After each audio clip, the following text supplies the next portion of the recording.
We've made it. We've made it back from the beach, haven't we? And we went to 2 different beaches because I managed to kind of get confused with the old plans. And it's been a lovely day. Have you been relaxed and whole? Look at our hair. Oh, look at mine more to We're the point. looking healthy, right? And when Louisa says beaches, it's river beaches. Oh, yeah. Yeah. We actually went to the Nabão River. The Nabão River is the river that crosses Tomar. Seriously? Mm-hmm. Wow. Where does it start and where does it end? It starts in Ancião. Yeah. And it streams into the t.c.aeelah River, which is then the dam that we have here next to Tomar called the Castelo de Bode, which is a huge lake. It's beautiful. So the Nabão eventually, sooner or later, streams into the t.c.aeelah, but I don't know where. Anyway. Beautiful area. I mean, it was just so peaceful. I just can't wait to go back. It's amazing. So we're here today and our subject is Wholeness 101. And I think we have actually been demonstrating wholeness ourselves, haven't we? Because we've been looking after ourselves today. Yeah. So let us know where you are and how you're looking after yourself. Hey, Barbara. Hi, and Barbara. Sophia. And Sophia. Barbara's got little Sophia. 4 months old, right? Oh, 3 months. Such a 4 months. lovely age. So we've got some people joining us. Hey, Matea. Hello. It's so weird because I'm looking at you on the screen and actually I just want to talk to you like this. Yeah. So maybe we should natter, but I'm not sure if it's my best We'll side. do both. We'll do both, right? We'll do a little bit of both, which is, almost 4 months. Okay. Oh, wow. So Sophia is so beautiful. If I had sure a photo she is. here, I could show you guys. But I don't even have my mobile phone right here, so whatever. Hi, Gregor. Gregor and Matea are from Slovenia, but Matea is at the moment in Vienna. Oh, wow. What a lovely way to be. Yeah. There's so many people moving about and around. Like since I last saw you, Tania, we've met up with so many different people coming in and out of Portugal. So we've met 2 sets of musicians. Mm-hmm. Then I met a couple of preppers and gold, like people who invest in gold. Oh. We've met so many different people just like coming in and out. We met with some really famous YouTubers as well, which is really cool. Whoa, that's cool. Yeah, some YouTubers with over like, I say famous, but they're famous in Portugal because they travel around Portugal doing shows. You guys are basically famous YouTubers. Eh? Oh, Hi, Pedro. Hello, Pedro. We've been spotted out and about, and Carl. There's Carl. Hello. Hey. Hola. Hola. So yeah, it's fun. But I mean, these guys, they get recognized everywhere. And when we went to meet them, they had their special video crew with them, which was really funny because then I thought, oh, Tania and I wonder if we'll ever get there. You never know. When we have like there's this lovely couple from London who had walkie-talkies and a mic and video. Cool setup. Yeah, really cool setup. But for now, I just really like our monthly meetup. You know, the thing I really like about our session today is that Louisa is sitting in Tania's place and Tania is sitting in Louisa's place here down below the banner. You see, that's Wholeness 101. Yeah. Does that mean you're going to get all cosmic and starry and I'm going to be really zen and give some real isness moves? Well, the thing is, oh gosh, you don't have your map thing here, but you know something by heart, right? Like, you know, from your heart. I mean, by heart, from your heart. I know what's going on at the moment. Good. Brilliant. That's the Astro Master Psychic part. So anyway, where should we start? You know, with the whole exactly idea of wholeness. There. Okay. Like, why was the theme for August Wholeness 101? So because you sent me the energies for the moment, and then you know we agree on a theme. So yeah. I tell you what, I'm just going to quickly remind myself. Louisa's got another resource right here on the mobile. And actually, I just want to show evidence that I actually have a mobile that doesn't have any cracks on it.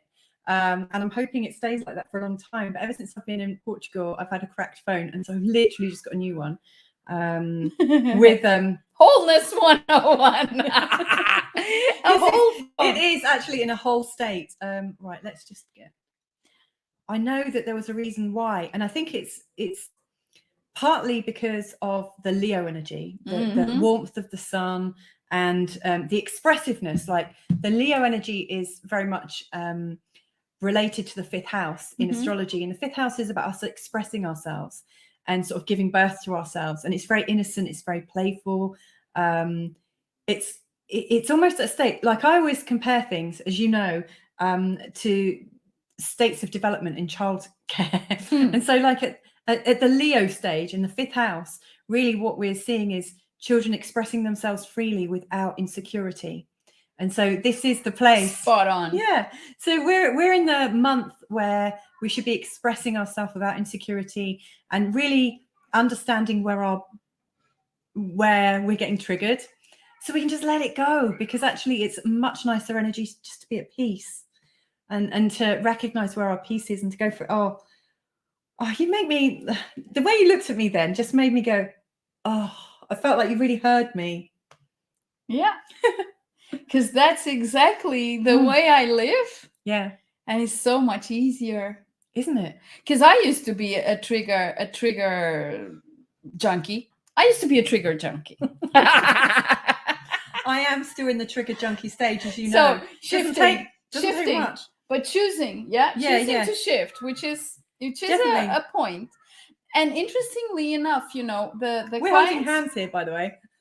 So nice. The clients I've had this week have all been within the theme of, and the theme just pops up for each person immediately within the session, precisely stepping into their creator self, into their true power, which is here in the solar plexus. So the sun chakra, the chakra where we radiate, and there we could be radiating our small human self, which is the limited part that's insecure, lack of self-confidence, all of those things. Or we could step into that power, which is not at all something to overpower anyone or anything. Much on the contrary, is removing all of the feeding channels which have power over us from anywhere and from everywhere and everyone, is realizing, wait a minute, so what do I get from that? So instead of asking, you know, if you've got people feeding off of you energetically, that means you're not using your power, you're giving it away. Why? There has to be a reason, and you have to definitely be benefiting or think you're benefiting from it. So though you might be complaining, if you've got people feeding energy off of you, you might be complaining and saying it's really, oh, you know, it's not good and so on. But if you're in that thing, it's because you got yourself there. And if you got yourself there, it's because somewhere within you, there is this belief that by giving away your energy, you get something in exchange. And that something that you get is, to that limited part of you, very precious. And you believe in that limited part of you that you can't lose it. What is it? Ask yourself that question, right? Ask yourself the question, what is it that I fear losing? Well, I could answer all these questions now. Come on. You could actually do the therapy on me if you like. Sorry, I had to let go of my hands because I was thinking, I'm sweating up here. Poor Tania's going to get like all we're my hot. sweat. We are really hot. The funny thing is, and I'll talk about the astrology in a minute, and I remember why I recommended this date, like the 20th of August. Don't know if you can see it, but there's that lovely blue triangle in the middle. And also we've got an exact opposition between the sun and Jupiter. And I'll explain that very shortly. But the question you were asking was, what do I fear losing if I stop this feeding game? So if I stop giving away my energy in order to get something that I fear losing. What do I fear losing? I fear in the current situation I found myself in, which I've put myself in quite deliberately without actually consciously realizing, but then hindsight, then it comes in. Yeah, perfectly so. I realized I feared losing security. There you are. And I found myself in a situation where I felt that my own will and my sense of freedom has been curtailed, and I've been people pleasing at a phenomenal level. And it was just the right level of people pleasing and just the right level of feeling like I'm kind of not really being myself. I didn't feel that me being me was okay. And I felt it so much that I'm really ready to let go of that pattern. And I'm really grateful for what I've just been going through. And I understand I'm going into a nice sort of like transition stage at the moment to kind of balance it out and to move on to the next part of the journey. And I'm really grateful for it, because it's really taught me to recognize that I've got a phenomenal capacity to lower myself and put myself underneath others, subjugate myself. And I've done it my whole life, and I've almost developed a passion for it. Yeah. I almost enjoyed it. No, actually, there's a part of you that has developed an addiction for it. Yeah. And that's not you. That's not just you, because this happens with everyone. Yeah. Everyone. Well, it's funny because like earlier this week, I did a recording with Rick. I don't know if you've ever hooked up with Rick. Have you met? I haven't met him, but I've watched you guys. You guys should totally hook up. You Rick Purcell, right? Yes, he's really, really amazing, and kindred spirit. Yeah. And we did we had a chat about mirroring and projections this week. And one of the things I realized about the projections I've been getting into by subjugating myself and allowing someone else to take responsibility for the decisions, it's very easy for me to say, well, if you'd done what I'd suggested, it might have worked out. Yeah. And it's very easy. And then you get the power. Yeah. So I've been playing a bit of a game. Yeah. To give away your power. To give away my power. To then get it back that way. To then get it back, and then to actually feel right. To subjugate someone else in that case. Yeah. And it's really horrible. And when I got conscious of it, I thought, ooh. But the thing is that, thank you so much for sharing this, Louisa, because it's exactly the same way it works for everyone. Good. It's just that's why we are all in this stream of existence, going through different experiences, right? Our life stories may be so completely different, and these experiences can be lived in really different ways, but at the bottom line is the same over and over again. Over and over again.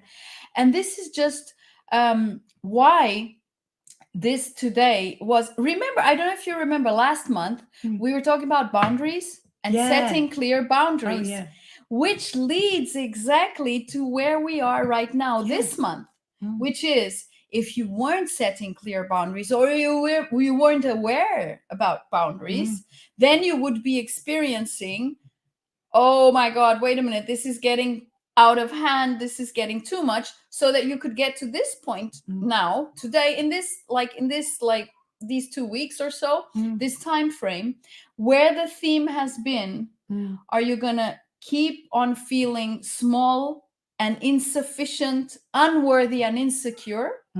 Or are you gonna step into, and it's right here, it's right in your solar plexus, okay? Are you gonna step into your radiance so much that all of a sudden, you know what happens when you really step into that place? Your body relaxes, all of the tension goes away, your mind quietens down, and all of a sudden your heart just expands, and you realize, oh, I'm a creator. I can change anything. I love that so much. Can I share with you the changes I've been on since we last saw each other, which wasn't the last time we did the recording, but a little bit in between. Yeah. And I was really taken by you were saying, I'm having August off. And I was thinking, oh, when was the last time I had any holiday? And then I thought, when was the last time I had a day off? And I was thinking, oh, this is like, we're talking. Wait, when's the last time I had a morning off or an afternoon off? We're talking years. And so I sat down with Carl. I said, something's going to have to change. And so I had this, all of a sudden I realized I needed to yield some of my work. And I also realized that with my projections and subjugating myself, I'd been given, I'd almost been letting and this was really shocking when I realized it, I've been letting Carl, my husband, take responsibility for all the decisions and holding that feeling that it was going to go wrong. Resentment. A little bit, yeah. And so I had this big day, this watershed day, where I just like loved him so much and apologized over and over and said, I'm really sorry, I didn't realize I had this pattern, dropping it. Might come up again, let's name it so that, so that we have a code word. Oh, you're doing that again. And from that I realized that I was actually ready to drop some of my work, and so I have dropped some of it and just kind of let it go, and that felt nice. And then the really funny thing is, once I dropped that, all of a sudden Carl said, we need to create a channel together. And the thing is, after we'd seen each other, you'd actually said, you know, I really do see that you can create more space for yourself. And there's something really nice about you and your husband, and that you're really strong together. And through your suggestion and through me realizing I couldn't keep up at that same speed and yielding and thinking I'm going to drop some work, all of a sudden we've created this new channel. And I don't know what it's going to lead to, but the feeling that we get when we're together again, it feels magical. Actually, it started this Tuesday, right? Yeah. Spiritual Portugal. It's going to be on every Tuesday. Is that it? Yeah, but do you know what? I'm pretty sure that when the kids are asleep, Carl and I will just quickly jump on. Yeah. And so it wouldn't surprise me if we do like twice a week, say like Saturday and Tuesday. Yeah. And then any of my interviews that I've been doing with other healers, like today we're putting it out to Spiritual Portugal, as well as Feel Good Astrology, and also in Passion Coaching. Everything that comes in via me or Carl, if it's on the sort of spiritual side, it's all going to go into that same place. Yeah. And so we found our middle ground again. Yeah. You know, our love of Portugal. So it's no longer a battleground, but a cooperation ground now. Yeah. In terms of work. Yeah. Like, you know, the time you're taking up for work and so on. And now you can actually be working together, which is basically what you're doing in your relationship all the time. Yeah. Yes. So it's been a really fantastic transformation. And in realizing that, and sort of like coming up and allowing ourselves to flourish and to really enjoy what we do, and not worrying about whether it's going to bring us money or not, but just doing it because it feels so good.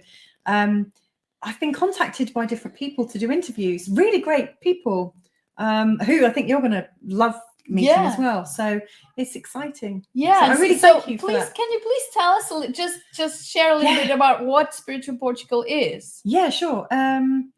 Well, Carl's show, first of all, like Good Morning Portugal, is like a little check-in for expats all around the world, and also for Portuguese people. And it's just a really, it's a meeting place. It's very informal and it's quite funny. Carl happens to share the great stuff that people are doing, and it just connects everyone.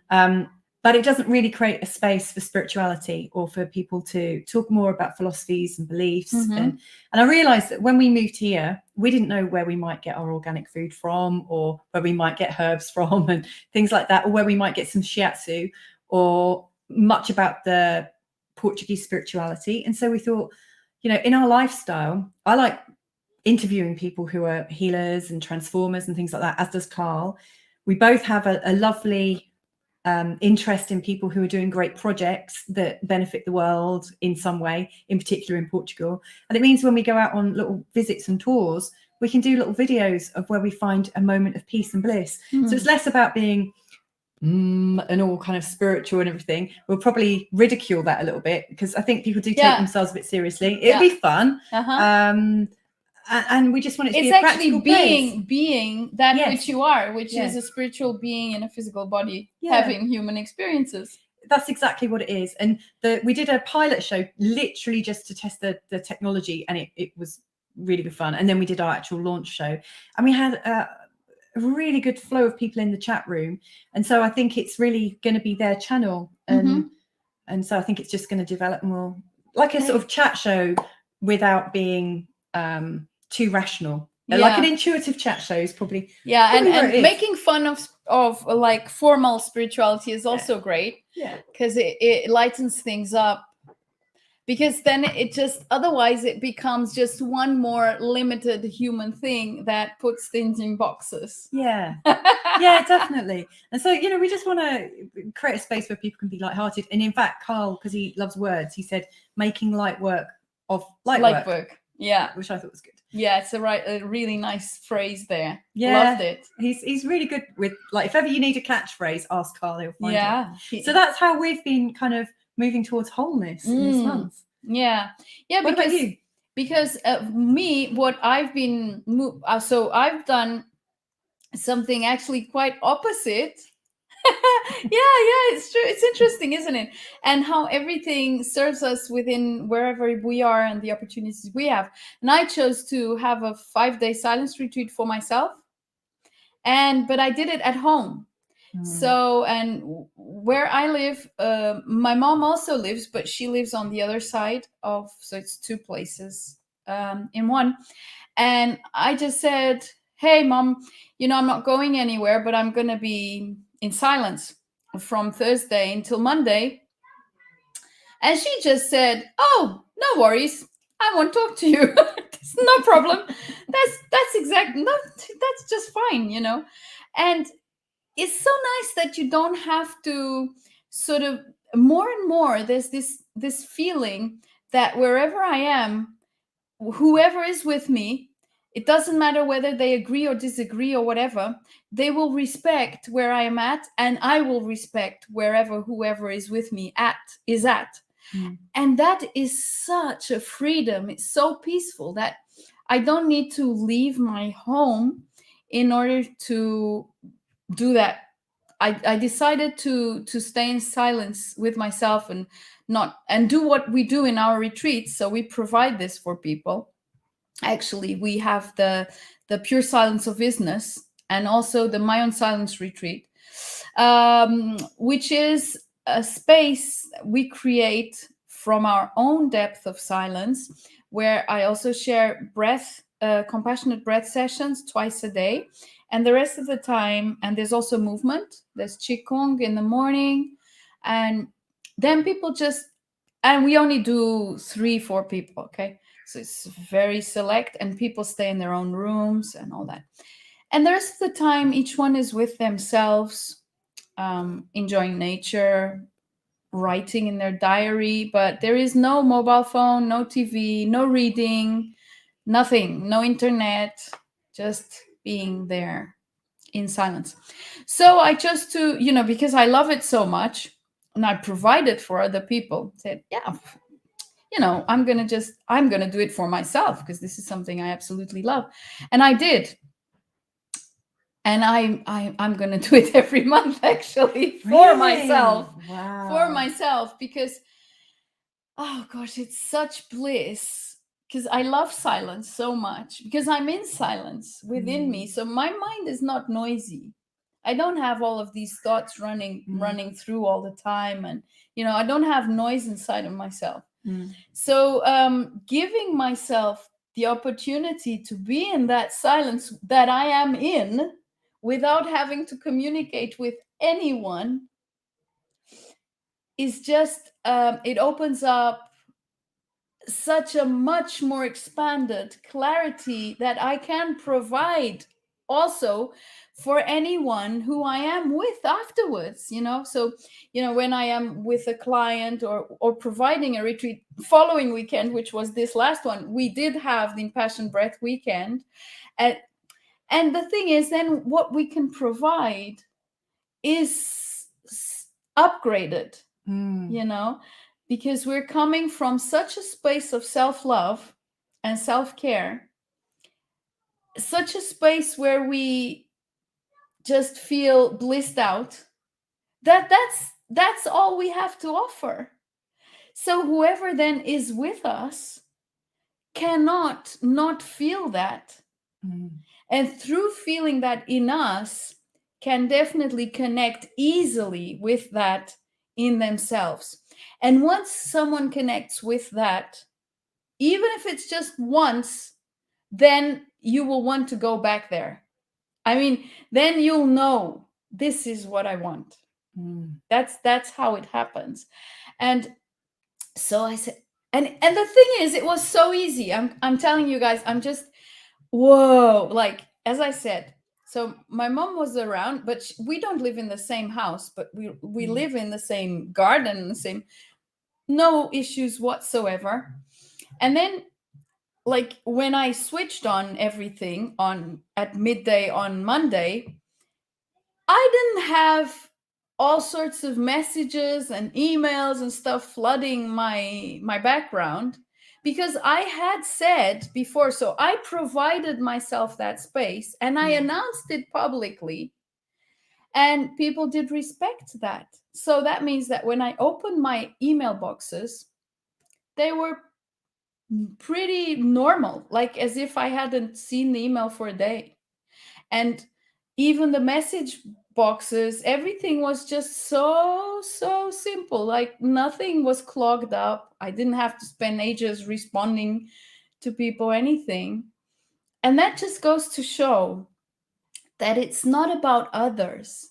It's really about the space we choose to provide ourselves with. And then, interesting thing, the only person who said something like was my daughter. She's turning 21.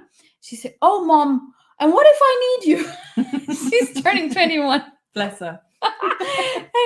But she's going through transition in her life where she's going to start working and she's ending university and all of that stuff. And that's gone really fast. Yeah. I remember her going there. Yeah, it is. It just moves on, right? Yeah.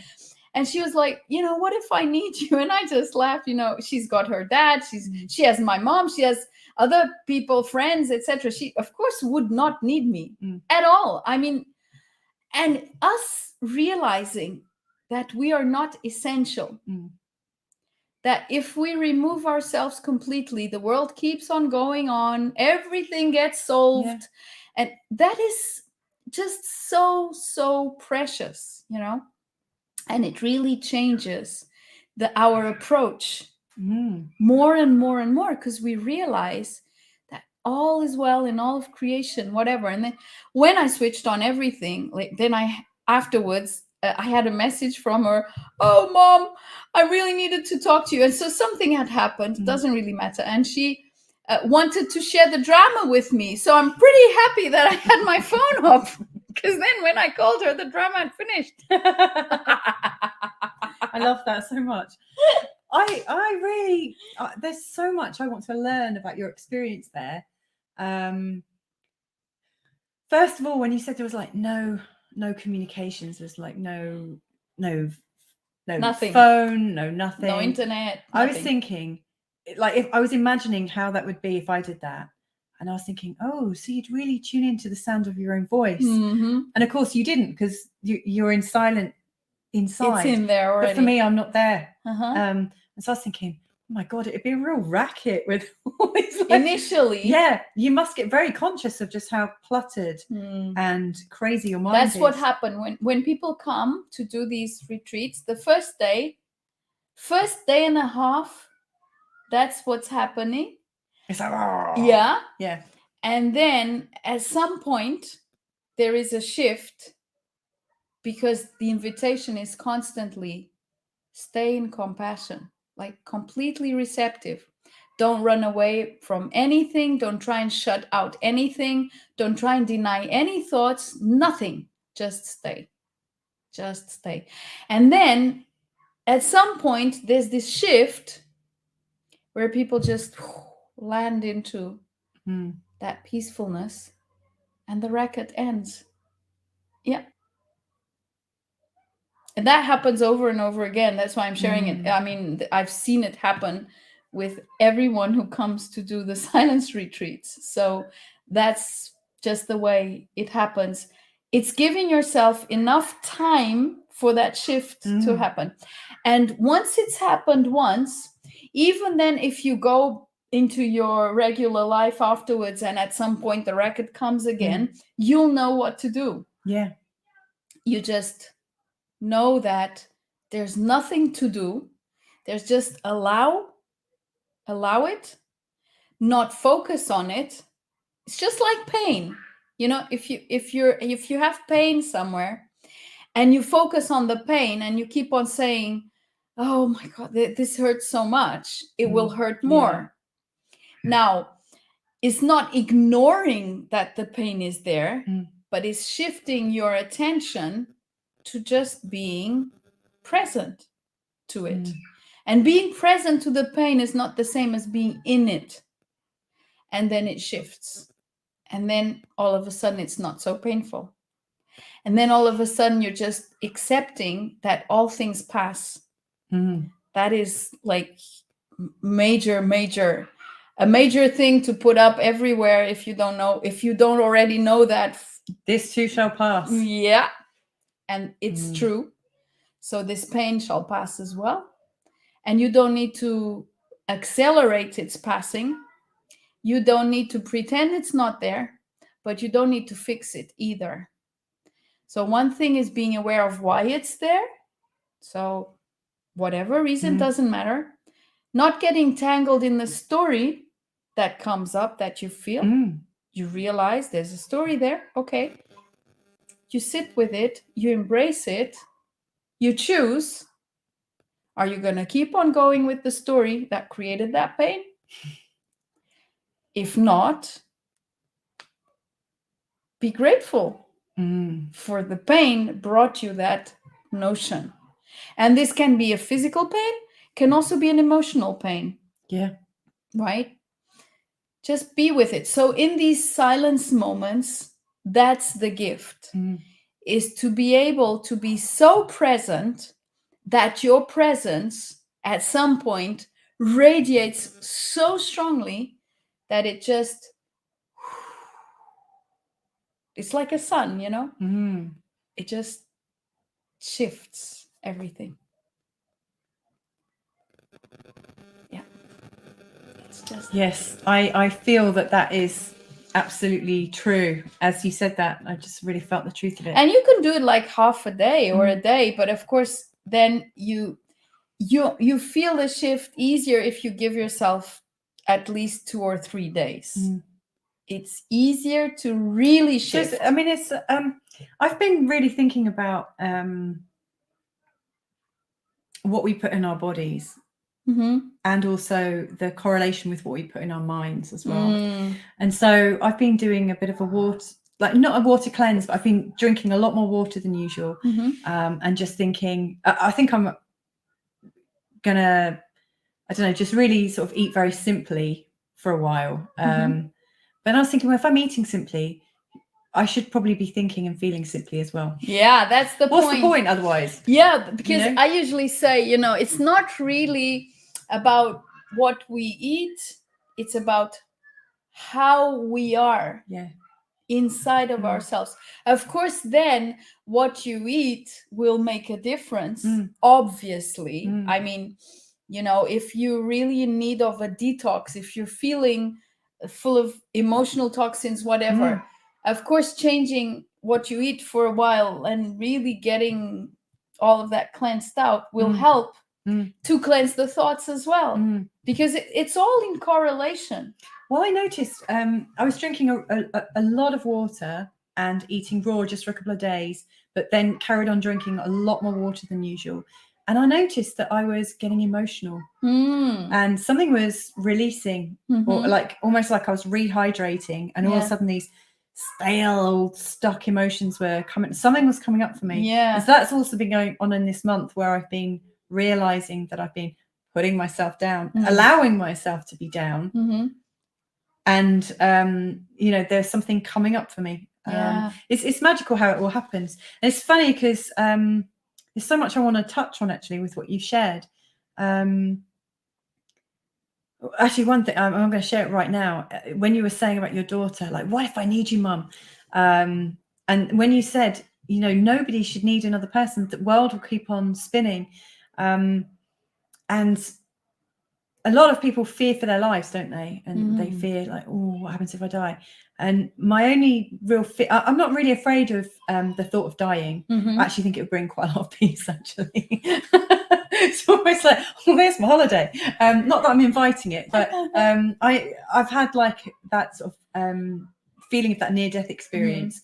And in that, which I really believe was real, and even though it was a dream, it's the most real thing I've ever experienced. And I just know in my heart that that is exactly how it's going to be. And I've no fear of that at all. But the thing I have feared is, how do I look after my children? Yeah. Because they seem so young and they're still learning. And actually, you're right.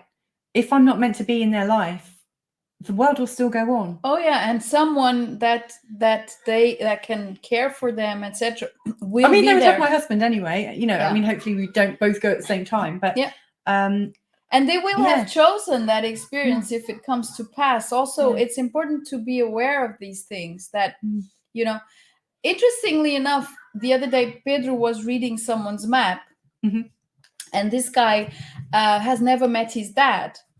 And he was fascinated by this map, and he was saying, you know, the reason why this young man has never met his dad is because he didn't need him. Yeah.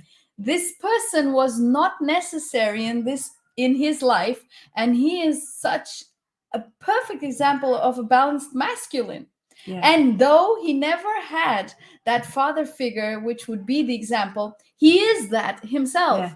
So he didn't have a father figure because he didn't need it. Now, how cool is that? Like, you know, first it would be victim mode. Oh, poor me, because I didn't have my dad and so on. And in fact, it's just exactly the way it's supposed to be. Yeah. So, yeah. And we put too much weight on our humanness. Yeah. And our own self-importance. Yeah.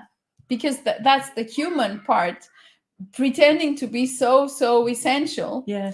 But in fact, because we are all beyond just that, we remain connected one way or another at other levels of consciousness and in other dimensions. So it's not the fact that we are physically present or not that makes the difference. It is how, if we're going to transition, it's how we transition. What is the level of consciousness then?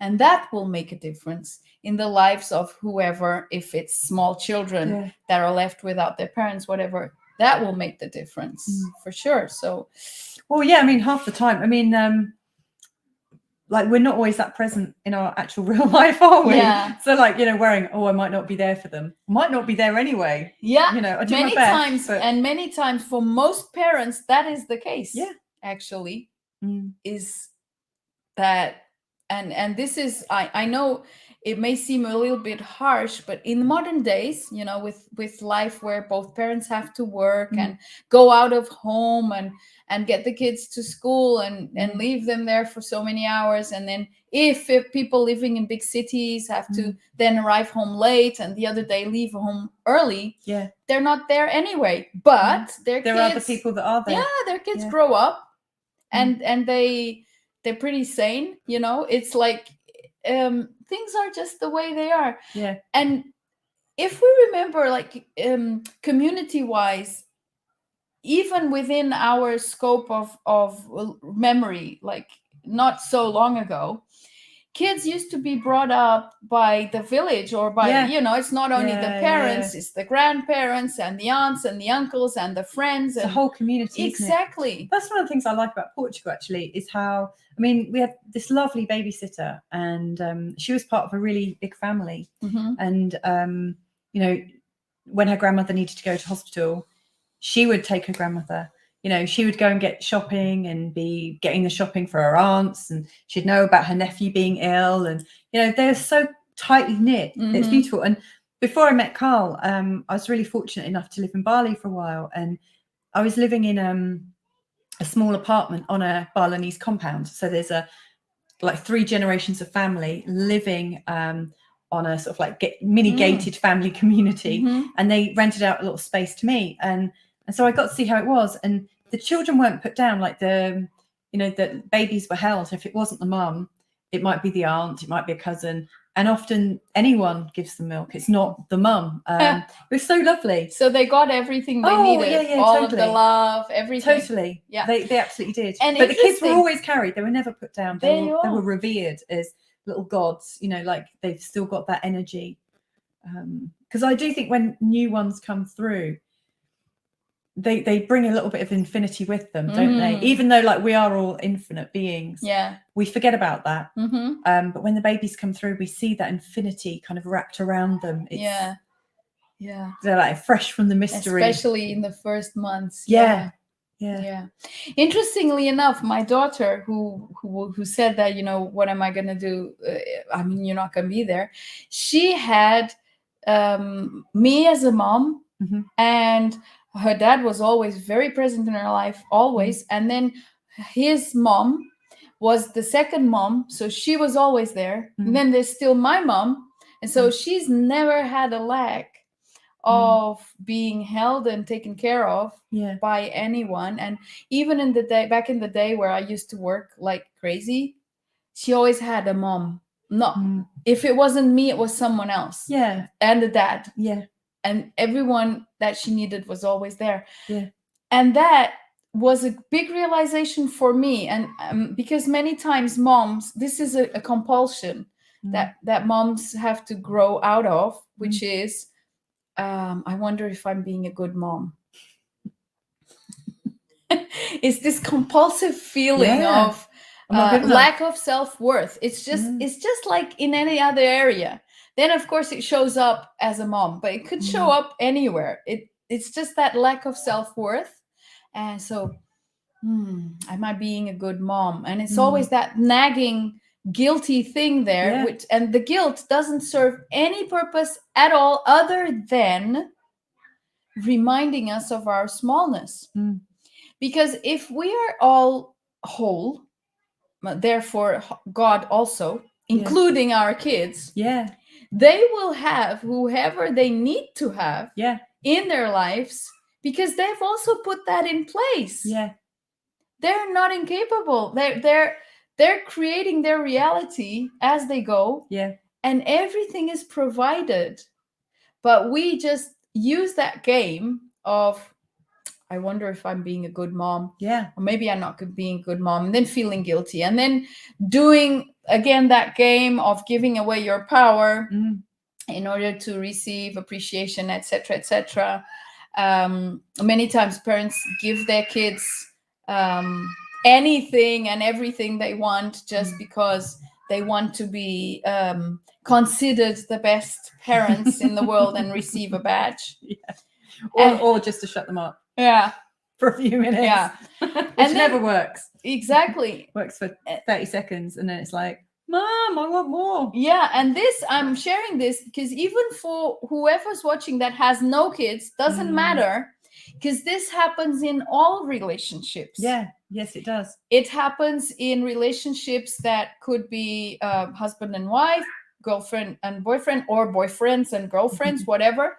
It doesn't really matter. Or it can also happen in friendships. It happens in all relationships, irrespective of whether it's parents and children or not.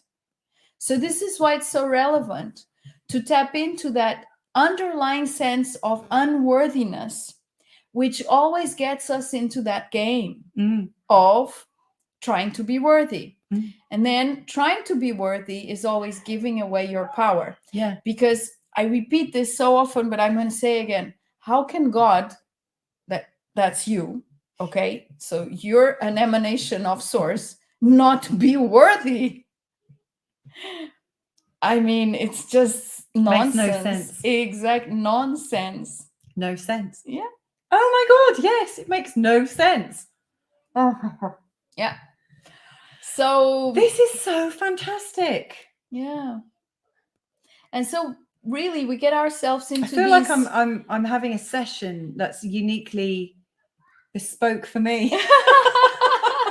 And yet it's now in this, it's actually going on for everyone right now, isn't it? In this time it's going on for everyone. This just step into your power. And your power is not a power that overpowers.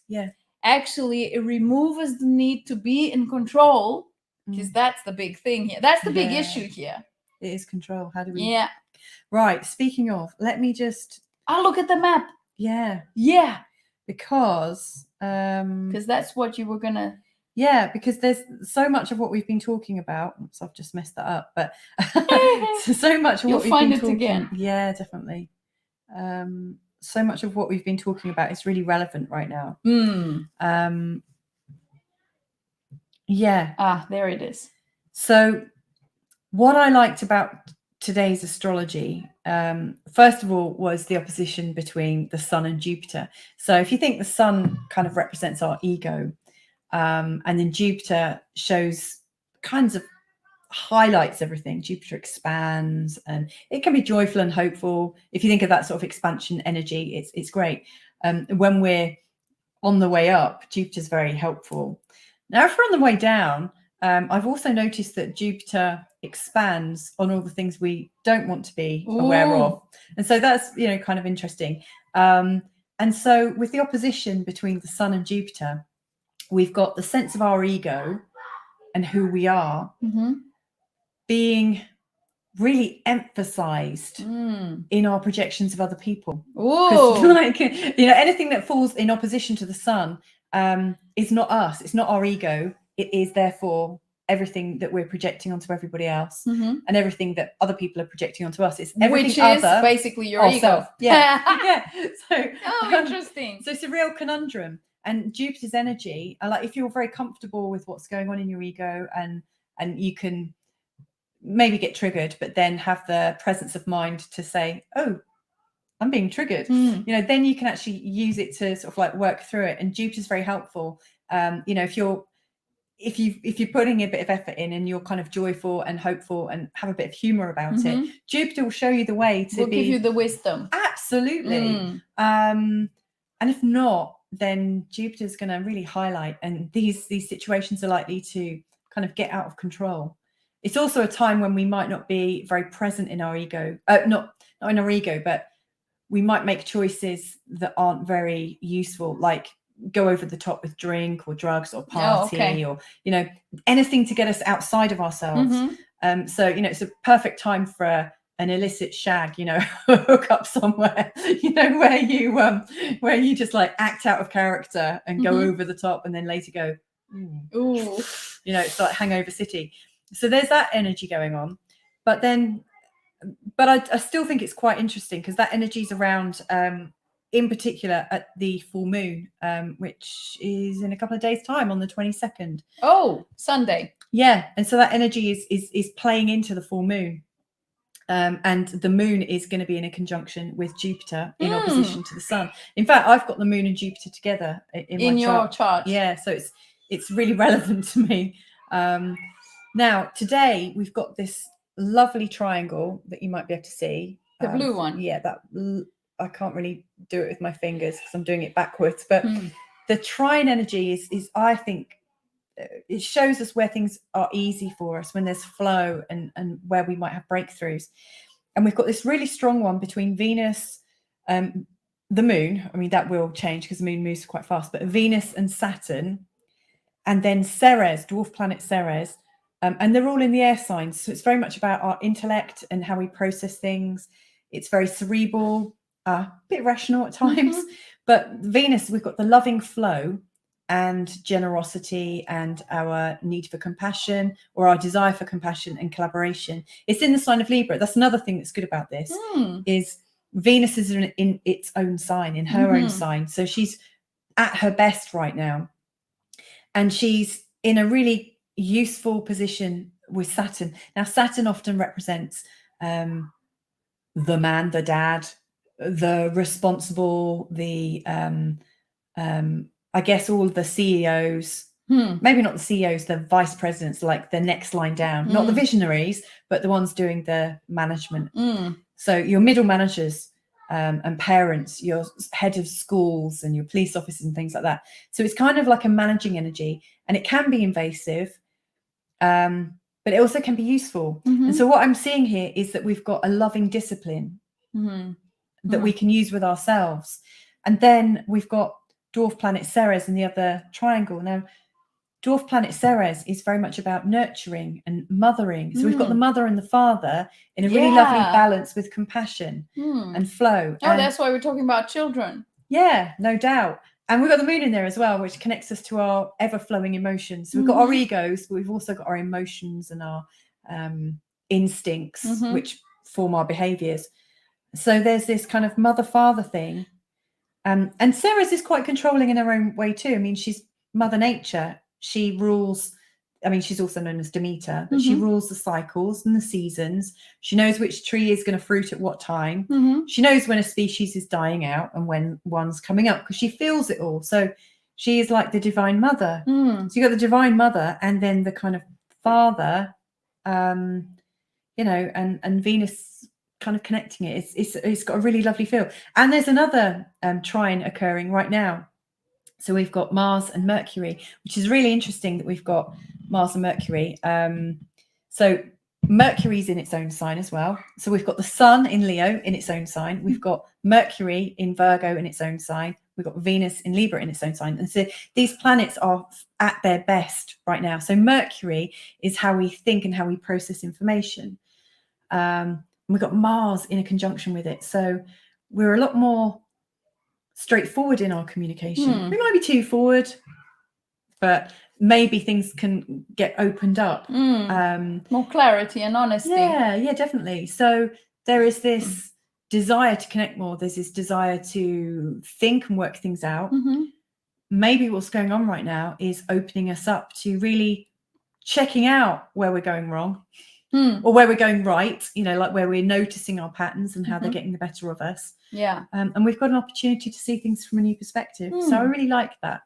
I would say, and an interesting thing that I usually share is that the big shift is between is shifting from instinct to intuition. Yeah. Because there is a big difference. And so instinct and intuition are both non-mental. Yeah. Okay. But when instinct is ruling the mind, then there is defensiveness and there is insecurity. And therefore, there is sort of a need to push forward, to make an effort, and to be in a sort of a combative mode, ready to fight. Yeah. Okay. So that's that's instinct. Yeah. So its genesis is non-mental because it kicks in before we have time to think about it. Yeah. But it rules the mind. And then we have intuition. Genesis is also not mental. It also can kick in without our necessarily without us being able to cognitize it, but it rules the mind heart, because there's the heart intelligence. Yeah, there's two different minds. And so when and this divine mother and Venus in Libra is the feeling I get, and with the balancing masculine energy there, just holding things together so that it doesn't all fall apart, is providing the necessary security so that that shift can happen in whoever really wants that shift. Yeah. But for that, you need to let go of the need to be in control, which is instinct. Yes. Instinct functions in control. And lose control, get control, lose control, get control. Lose control is just a continuous circle of jumping into control. And it's fear, isn't it? Yes, fear, it comes fear. from I'm losing fear. control. Fear. Yeah. And intuition is exactly the opposite. So it is trust, flow, and love. Yeah. And so this is why I came up with this name. So Wholeness 101 is like, hey, it's now. Like you can, at the time that, so Louisa chose 6 o'clock. It was when that map was active. It's now. You can allow that shift. It's not a shift that you force yourself into. You can't make yourself jump from instinct to intuition, the only thing you can do is stay present. And I'm the breath lady, yeah, so I will say Isness, queen of isness. You just breathe it, breathe, just stay in the breath. And as you are staying, the shift happens. It happens naturally, just because you've chosen it and you're allowing it. And it seems almost too good to be true that it can be so simple. Yeah. And that's why mostly people then get stuck, because it's so simple that they then jump into, okay, how do I do it? Okay, let me see. Let me get everything right so that this time I don't miss it. So, no, you don't need to get everything right, because you've already got everything right. You're an expression of source. Your isness itself. You are isness. We are all isness itself. We don't need to get it right. There's no such thing. If it weren't, how can I say, if it weren't appropriate for all of that which is not isness to be right in front of our nose, it wouldn't be there. Yeah. So that's why it's all here. Yeah. It's all here because that's something we've chosen to experience.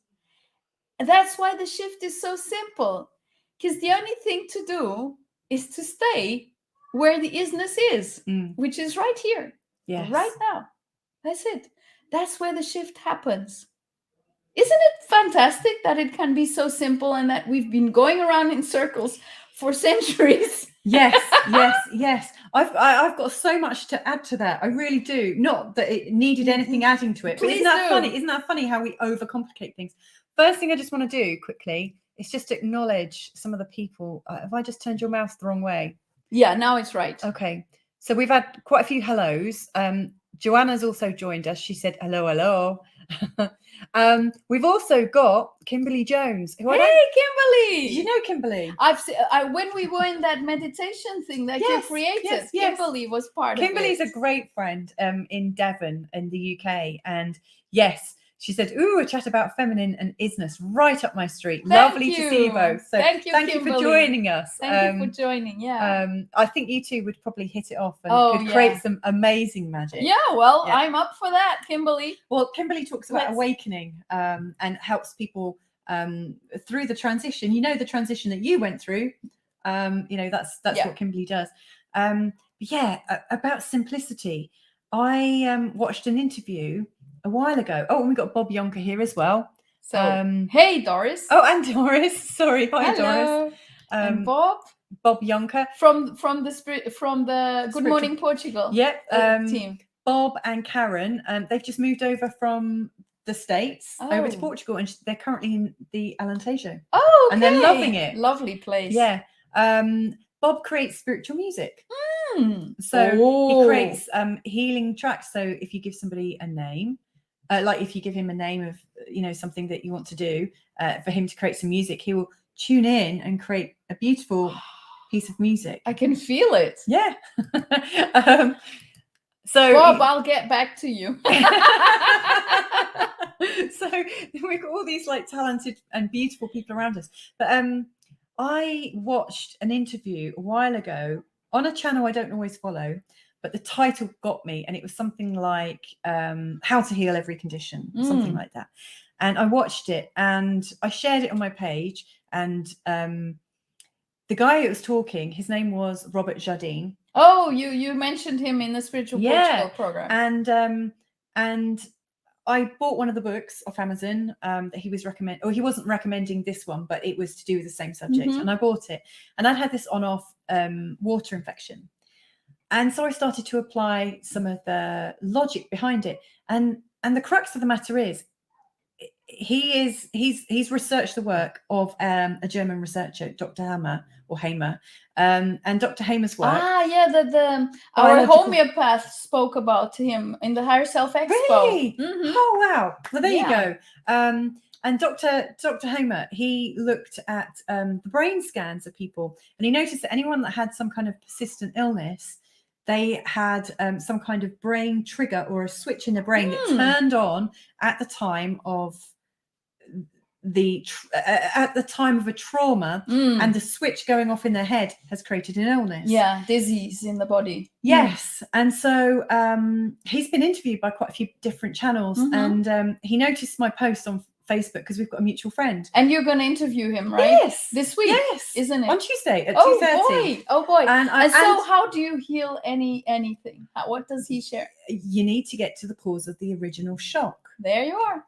But there's not always judge a it, shock. But not judge Yeah. it. Yeah. And so it's as simple as that. Yeah. And when I let go of this urine infection, and it's an ongoing one, it's one I've never been able to really shift, and it flares up and then it goes down. And over the years, I've had doctors suggest that I needed a low dose antibiotic for the rest of my life. Oh boy. I've been in hospital twice with kidney infection. So it's been an ongoing thing. And actually, when I connected to the original trauma, I just knew when it was, because there's something else with Dr. Homer's work is there's 5 biological reasons for all illness. And there are reasons that cause the traumas. So it might be like a boundary issue, a threat to your health, like a survival issue. And so these shocks that come up, like the illness is basically the symptoms of the body letting go of the stress it's been holding on to. Yeah. And so he's going to talk about it, and it's going to be a live discussion on Tuesday. So if anyone's got any queries or questions, he'll talk to you about it. I had a little chat with him yesterday just to talk about what we're going to be talking about. And he mentioned that he did a Zoom call with somebody and was talking about hemorrhoids, at which point I said, well, I've had a couple of those. Like most people that have had a baby have maybe had either a varicose vein or a hemorrhoid. And he said, oh, well, if you're premenopausal, you're right-handed. I said, actually, I'm left-handed. He said, oh, that's different. And so, because obviously our brains are programmed differently. And so there is a little link to everything.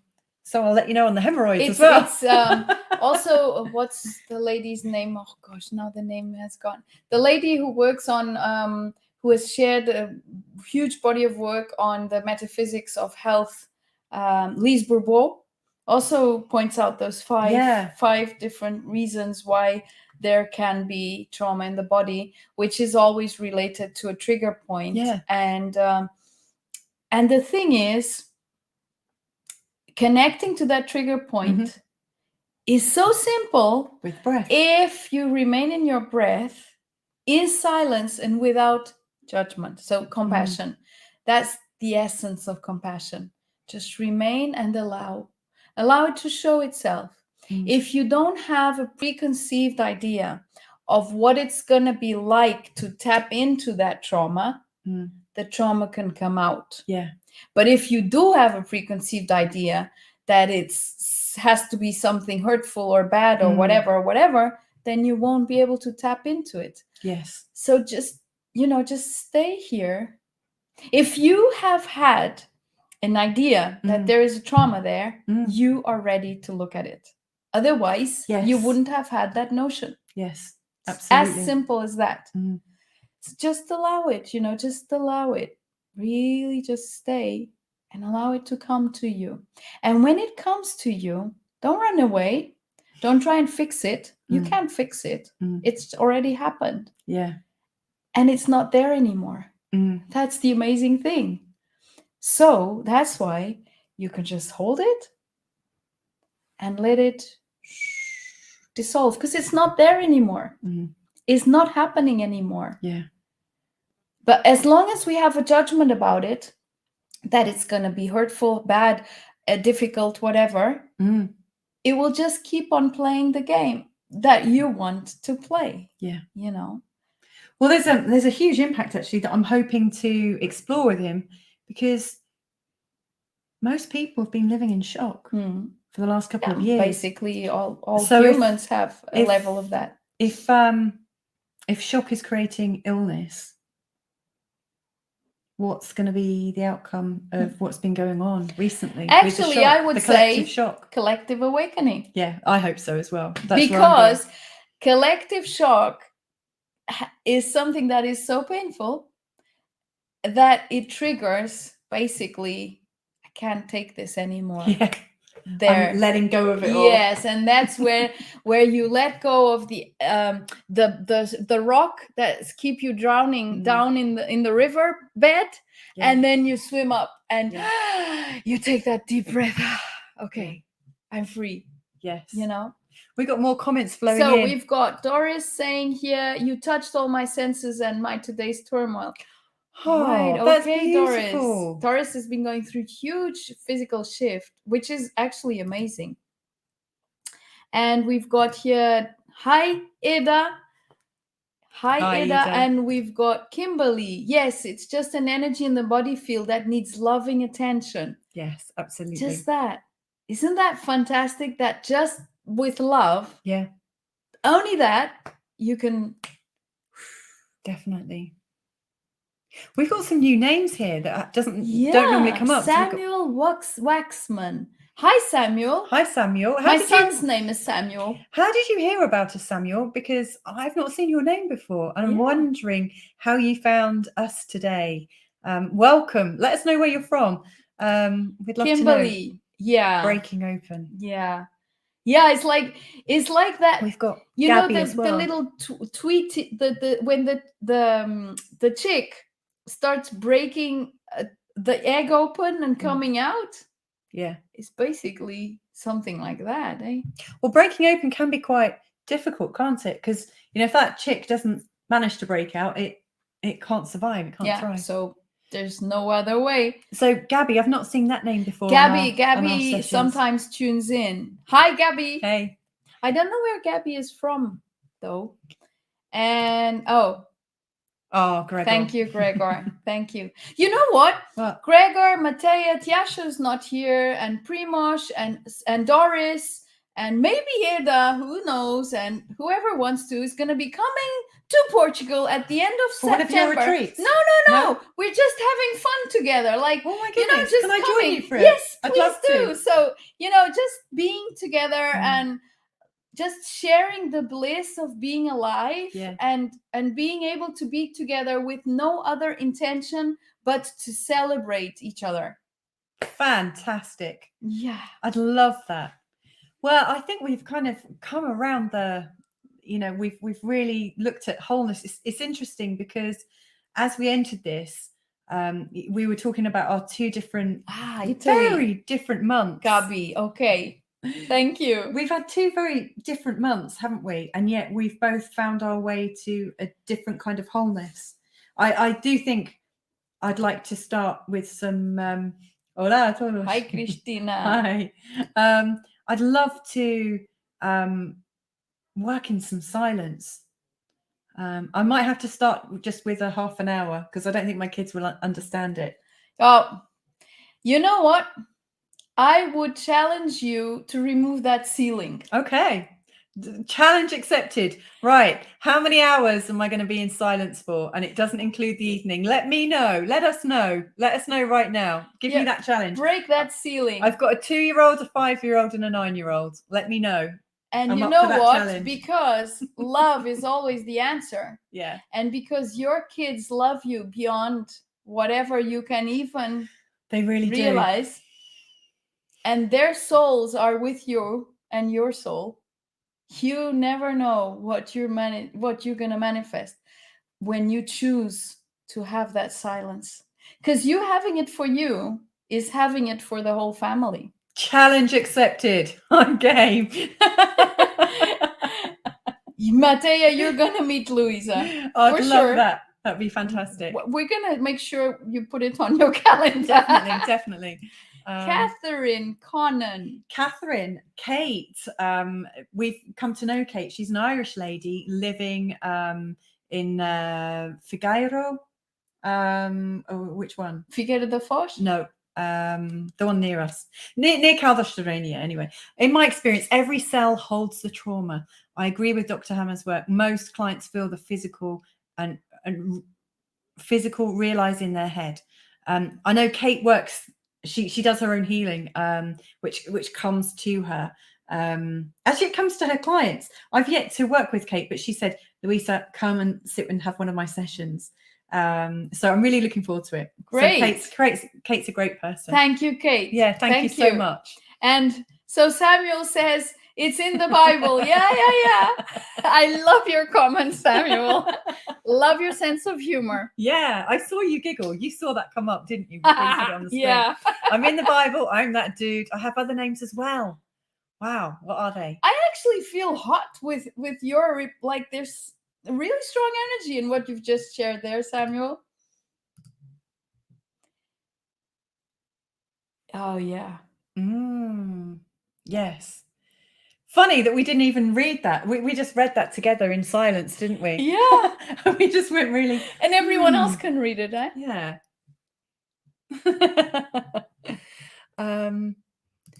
Going back to, just before we go, I would really like to just come back to Samuel's comment, because you said you felt the heat in that. So I'm in the Bible. I'm that dude. I have other names as well.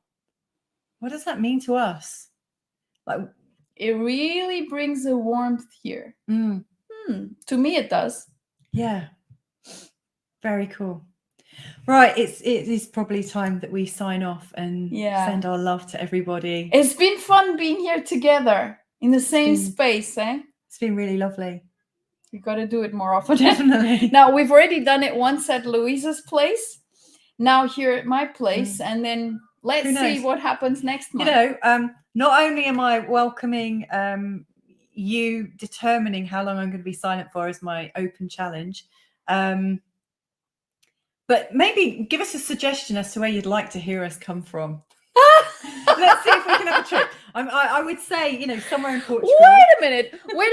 Well, have a road trip. I've had an idea. Actually, well, I don't know, because Louisa looks at the charts and then chooses the day and the time depending on the best possible, like, moment that can bring up the most opening in our session, in our sharing in that day. So I don't know, but on the 30th of September, all of these friends from all of these different countries are going to be here. So we got a recommendation by Kimberly, by the sea. Well, we're not exactly here in Tomar by the sea, but we are by the lake, a riverbed. Yeah, so we do have like beaches and water, and we need somewhere with good internet connection. Yeah. Let us work on that, Kimberly. We're going to look for somewhere with water. Thank you, Kimberly, for the suggestion. I'm crazy about the sea as well, and it's got such strong energy. Yeah. Wow. Well, this has really taken off. I love it. Thank you so much. Yeah. Thank you to everybody that's joined us today. It's been a hoot and a half.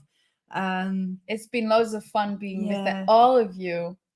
Yes, hasn't it? It really has. It's always so much fun when we do the thing in the same place. Yeah. Last time we couldn't stop laughing.